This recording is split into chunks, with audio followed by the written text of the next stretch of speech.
السلام علیکم ورحمۃ اللہ وبرکاتہ۔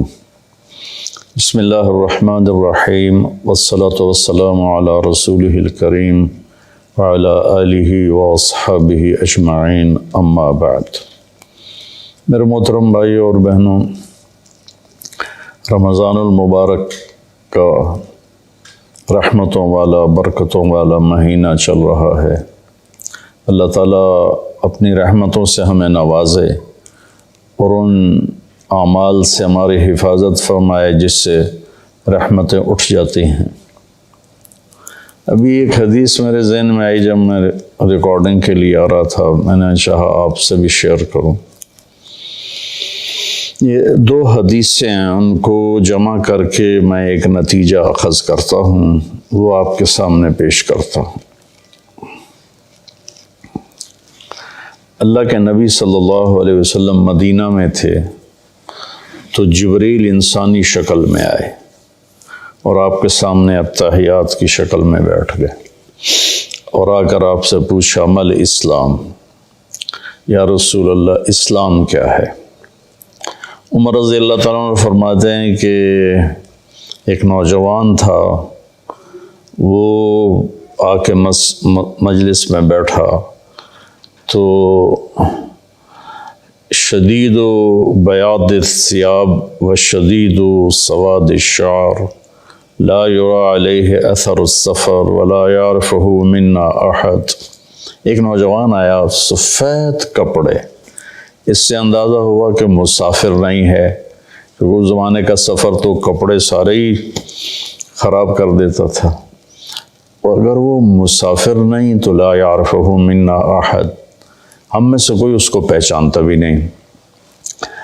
اور آ کر وہ آپ کے سامنے اتحیات کی شکل میں بیٹھا اور اپنے ہاتھ یہاں رکھ لیے، اور اگر آپ سے کہتا مل اسلام، یا رسول اللہ اسلام کیا ہے، تو آپ نے فرمایا شہادت لا الہ الا اللہ محمد رسول اللہ و اقام الصلاۃ و ایتاء الزکاۃ و صوم رمضان وحج البیت من استطاع الیہ سبیلا۔ کا اسلام یہ ہے کہ کلمہ شہادت کی گواہی دینا، لا الہ الا اللہ محمد رسول اللہ، میں گواہی دیتا ہوں اللہ کے سوا کوئی عبادت کے قابل نہیں، اور محمد صلی اللہ علیہ وسلم اللہ کے رسول ہیں، اور 5 وقت نماز پڑھنا اور زکوٰۃ ادا کرنا جو مالدار لوگ ہیں، اور رمضان شریف کے روزے رکھنا، اور جس کے پاس ہمت ہو پیسہ ہو تو وہ اس پر حج بھی فرض ہے۔ یہ 5 باتیں آپ نے بتائیں تو وہ کہنے لگا صدقتا، سچ کہا آپ نے۔ تو عمر رضی اللہ عنہ فرماتے ہیں کہ ہمیں بڑی حیرت ہوئی، یسألو یصدقہ، کہ سائل بن کے سوال بھی کرتا ہے اور پھر آگے یہ بھی کہتا ہے آپ نے ٹھیک کہا۔ پھر اس نے پوچھا مل ایمان، یا رسول اللہ ایمان کیا ہے؟ تو آپ نے فرمایا ان تؤمن باللہ وملائکتہ وکتبہ ورسلہ وبالبعث بعد الموت۔ ایمان یہ ہے کہ تو اللہ پر ایمان لائے، اس کے فرشتوں پر، اس کی کتابوں پر، اس کے رسولوں پر، اور موت کے بعد اٹھائے جانے پر، کہ موت کے بعد ایک زندگی ہے جس میں فیصلہ ہوگا اچھے اور برے کا۔ کہنا صدقتا، آپ سچ کہتے ہیں یا رسول اللہ۔ حدیث تو آگے بھی چلتی ہے، تو خیر وہ بھی بتا دیتا ہوں، بڑی اہم ہے۔ متی تقوم الساعہ، یا رسول اللہ قیامت کب آئے گی؟ تو آپ نے فرمایا مل مسئول عنہا بعلم من السائل، میرے دوست یہ دنیا میں کسی کو نہیں پتہ سوائے اللہ کے کہ قیامت کب آئے گی۔ تو کہنے لگا اخبرنی عن اماراتها، مجھے اس کی نشانیاں بتائیں۔ تو آپ نے ارشاد فرمایا کہ ان تری الحفاة الرعاة العالة رعاء الشاء يتطاولون في البنيان وان تلد الامة ربتها۔ تو آپ نے 2 نشانیاں بتائیں۔ فرمایا جب تو دیکھے عرب کے بدو ننگے پیر چلنے والے اور بکریاں چرانے والے بڑی بڑی بلڈنگوں کے مالک بن جائیں اور ایک دوسرے کے ساتھ مقابلہ کریں، میری بلڈنگ کی منزلیں زیادہ ہیں، اس کی کم ہیں، اس کی کم ہیں، میری زیادہ ہیں، ایک یہ بتائی۔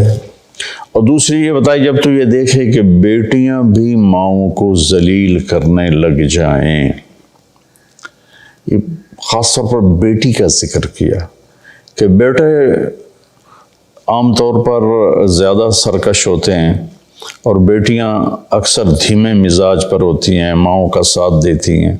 تو آپ نے فرمایا خاص طور پر جب بیٹیاں بھی ماؤں کو ذلیل کریں۔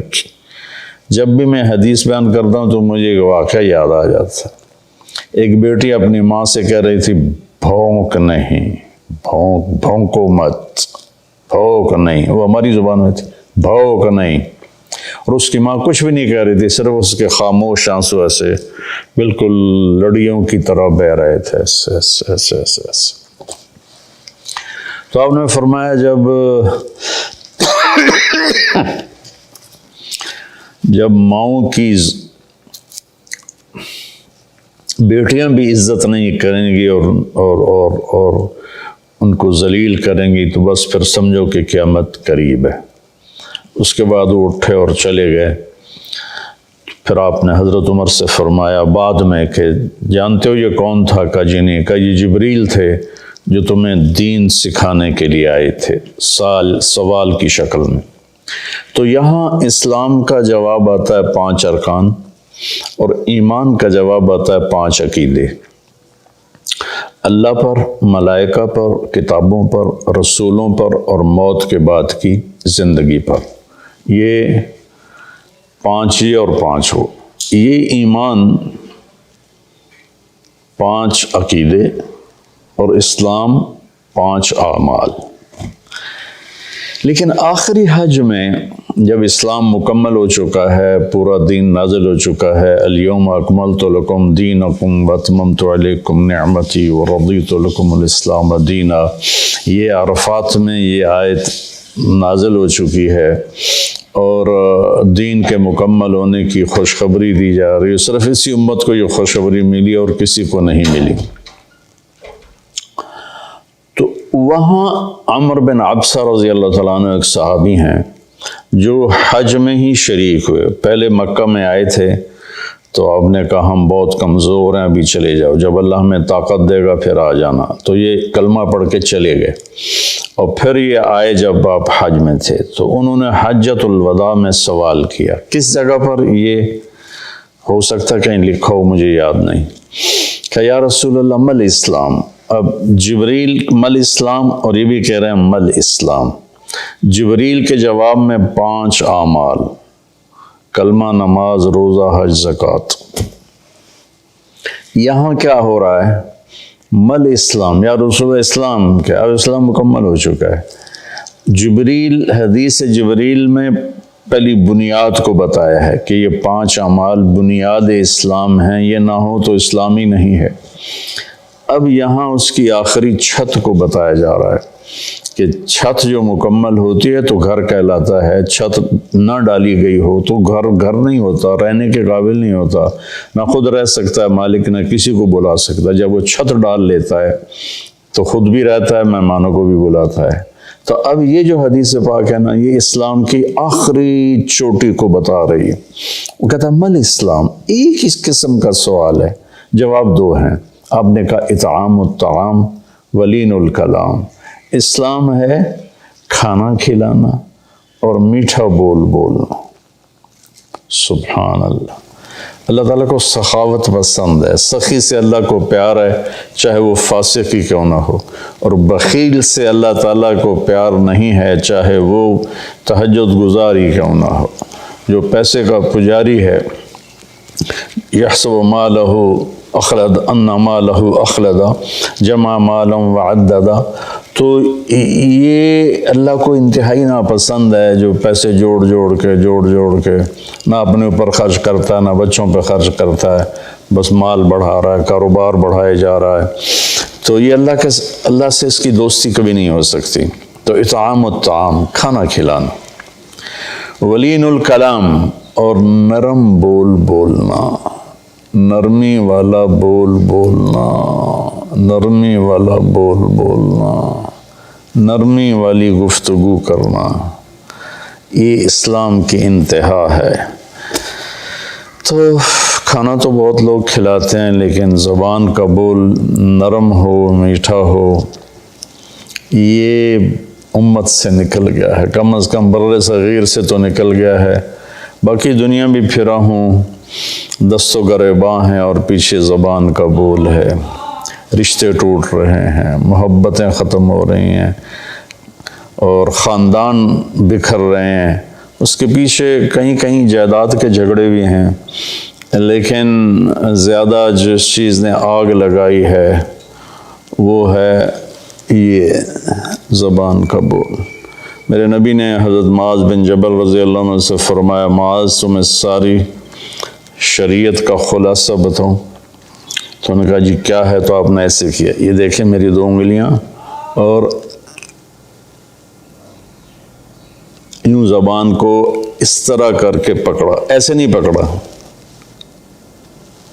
ایسے پکڑا، ایسے کہ غلط بول پر اس کو کاٹ دو، نفرت والے بول پر اسے کاٹ دو، دل دکھانے والی بات پر اسے کاٹ دو، چپ ہو جاؤ، خاموش ہو جاؤ۔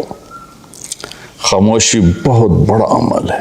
ہم بچوں کو بولنا سکھاتے ہیں نا، بڑوں کو چپ رہنا سیکھنا چاہیے۔ لقمان علیہ السلام کا فرمان ہے، بیٹا میں چپ رہنے پہ کبھی نہیں پچھتایا، میں جب بھی پچھتایا اپنے بول پہ پچھتایا۔ تو بھائیو، اللہ تعالیٰ ہی کرے گا میری آواز کتنے لوگ سن لیں گے، 1 لاکھ 2 لاکھ، تو 22 کروڑ عوام کا مسئلہ ہے۔ اور اچھا کبھی کبھی تو مایوسی میں ڈوب جاتے ہیں کہ پتہ نہیں ہدایت کو پھیلتا دیکھنا نصیب میں ہے یا نہیں ہے، پوری شیطانی طاقتیں متحرک ہیں۔ تو پھر وہ پوچھتا ہے مل ایمان، ایمان کیا ہے؟ اب جبریل نے بھی پوچھا تھا مل ایمان، تو اپنے 5 عقیدے بتائے، اللہ پر، کتابوں پر، ملائکہ پر، رسولوں پر، آخرت پر۔ اب یہاں آپ نے عقائد نہیں بتائے، وہ ابتدائی بات تھی، یہ انتہائی بات ہے۔ انہوں نے کہا مل ایمان یا رسول اللہ، ایمان کیا ہے؟ تو آپ نے فرمایا الصبر والسماحہ، ایمان ہے صبر کرنا اور معاف کرنا۔ یہ دونوں چیزیں بھی ختم ہو چکی ہیں۔ صبر ایمان کا لازمی جزو ہے، اور ہر ایمانی صفت کا لازمی جزو ہے۔ ایک دفعہ میں نے قرآن سے دیکھا تو کوئی ایمانی صفت ایسی نہیں جس کے ساتھ اللہ نے صبر کو ذکر نہ کیا ہو۔ صبر ہمارے ایمان میں ایسے ہے جیسے ہمارے جسم میں خون ہے، خون نکال دو آدمی مر جاتا ہے، یا پانی ہے، پانی نکال دو تو آدمی مر جاتا ہے، جو زیادہ ڈائریا بڑھ جائے تو اس سے موت واقع ہو جاتی ہے۔ تو جس ایمانی صفت سے صبر نکل جاتا ہے وہ صفت ڈیڈ ہو جاتی ہے۔ تو بھائی وہ صبر کر، قیامت کے دن اعلان ہوگا فَلْيَكُنْ مَحْلُ الصَّبْرِ، صبر کرنے والے کھڑے ہو جاؤ۔ تو ایک چھوٹی سی جماعت کھڑی ہوگی، انہیں کہا جائے گا جاؤ جنت میں۔ ابھی حساب شروع نہیں ہوا ہوگا کہ وہ جنت کی طرف چلیں گے، تو فرشتے سامنے آ جائیں گے، وہ بھی اللہ کی منشا کہ ان کا مقام کو دکھانا چاہتے ہیں۔ وہ کہیں کدھر جا رہے ہو؟ ہم جنت میں، کبھی حساب تو شروع ہوا نہیں۔ وہ کہیں گے ہمارا حساب ہے ہی نہیں۔ فرشتے پوچھیں گے تو تم کون لوگ ہو؟ کہیں گے ہم صبر والے ہیں، اس میں مرد اور سارے شامل ہوں گے۔ جس نے بھی صبر کے ساتھ اپنا وقت گزارا، اپنے ہونٹوں کو سی لیا، پی جائے ایام کی تلخی کو بھی ہنس کے ناصر، غم کو سہنے میں بھی قدرت نے مزہ رکھا ہے، تو وہ کہیں گے ہم صبر والے ہیں۔ وہ کہیں گے تمہارا کیا صبر تھا؟ تو کہنے لگے ہم اللہ کے فرمان پر جمے اور صبر کے ساتھ جمے، اپنے نفس کو بے قابو نہیں ہونے دیا، ہم اللہ کی نافرمانی سے بچے اور صبر کے ساتھ ڈٹے رہے، اپنے نفس کو بے لگام نہیں ہونے دیا۔ وَصَبَّرْنَا عَلَى الْبَلَاءِ، اور اللہ کی طرف سے کوئی آزمائش آئی تو ہم نے اس پہ شکر ہی کیا، صبر ہی کیا۔ وہ کہیں گے انطلقوا فنعم اجر العاملین، آپ چلیے تشریف لے چلیے، آپ VIP لوگ ہیں، آپ کا کوئی حساب نہیں ہے۔ تو اب وہ پوچھ رہا ہے اسی سوال کو، مل ایمان، ایمان کیا ہے؟ تو آپ فرما رہے ہیں صبر کرنا اور معاف کرنا۔ معاف کرنا بھی ہمارے معاشرے میں کوئی نہیں، ہمارے ماحول میں کوئی نہیں، دشمنیاں چلی آ رہی ہیں، خاندان مٹ گئے، دونوں طرف فریقین قتل ہو، نسلیں مٹ گئیں، لیکن جھکنے کے لیے کوئی بھی تیار نہ ہوا۔ میرے نبی نے مکہ میں فاتحانہ داخلہ کیا، 10,000 کے لشکر کے ساتھ مکہ میں داخل ہوئے۔ آج موقع تھا کہ سب کے لیے پھانسیاں تیار ہوتیں، ایک ایک کر کے سب کو پھانسیوں پہ لٹکایا جاتا، اور آپ نے بیت اللہ کے دروازے کی چوکھٹ کو پکڑ کے یوں کھڑے ہو کر فرما انا صانع بکم، آج تم میرے تابع ہو، میں تمہارے ساتھ کیا سلوک کروں گا۔ تو سہیل بن عامر رضی اللہ تعالیٰ عنہ ابھی ایمان نہیں لائے تھے، اس موقع پہ ایمان لائے، کہنے لگے کریم ابن کریم، آپ بڑے کریم ہستی ہیں، کریم کی اولاد ہیں، یعنی آپ بڑے عالی اخلاق والے ہیں، عالی اخلاق والے کی اولاد ہیں، ہمیں خیر کی ہی توقع ہے۔ تو آپ نے فرمایا انتم الطلقاء اذهبوا انتم الطلقاء لا تثریب علیکم اليوم۔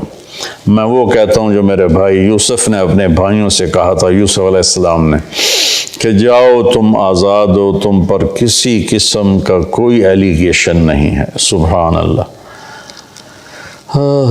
21 سال جنہوں نے آخر حد تک آپ کے دکھ پہنچانے کے سارے جتن کر لیے، وہ ان کو کہہ رہے ہیں لا تثریب علیکم اليوم، تمہارے ذمے تو کوئی جرم ہی نہیں بنتا، تمہیں سزا کیا دوں، جاؤ تمہیں معاف کیا۔ عثمان بن طلحہ رضی اللہ تعالیٰ عنہ کے پاس بیت اللہ کی چابی تھی، خاندانی طور پر آج بھی اسی خاندان میں چلی آ رہی۔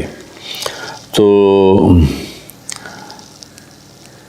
جب آپ مکے میں تھے تو آپ نے ایک دن عثمان بن طلحہ سے کہا میرے بھائی یہ ذرا بیت اللہ کا دروازہ تو کھول دے، میں اندر جانا چاہتا ہوں۔